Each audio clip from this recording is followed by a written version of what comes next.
যাদের বাসায় আমার মতন এমন অ্যাডজাস্টেবল ডিভান বা সোফা আছে বা কার্পেট, শুধু তারাই রিলেট করতে পারবেন 6 মাস বা 1 বছর পর পর নানান পেজ ঘুরে ঘুরে এইসব ক্লিনিং সার্ভিস নেওয়া কতটা ঝামেলাপূর্ণ। কিন্তু কি আর করার, বাসাবাড়ি পরিষ্কার রাখতে হলে তো এইসব ক্লিনিং সার্ভিস নিতেই হবে।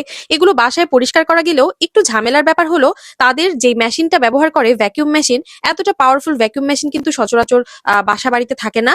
যেগুলো বাসাবাড়ির জন্য প্রযোজ্য সেগুলো খুব নর্মাল ভ্যাকিউম ক্লিনার, সেগুলো দিয়ে আসলে ডিভান বা কার্পেটের এত গভীর ময়লা বা পানি পরিষ্কার করা সম্ভব না। এই হচ্ছে সেই ভ্যাকুয়াম মেশিন যেটা দিয়ে তারা এই সোফা বা কার্পেট গুলো খুব ডিপ ক্লিনিং করে থাকে। তাছাড়া এই ভ্যাকুয়াম ক্লিনারটা কিন্তু আপনার সোফা বা কার্পেটটাকে অনেকাংশে শুকিয়ে দেয়, কারণ এটার শোষণ ক্ষমতা অনেক বেশি থাকে, তাই ভেতরের পানিগুলোকেও অনেকটা টেনে আনতে সক্ষম। এই তো ডিভান ক্লিনিং শেষ, এখন শুরু হয়ে যাবে কার্পেট ক্লিনিং।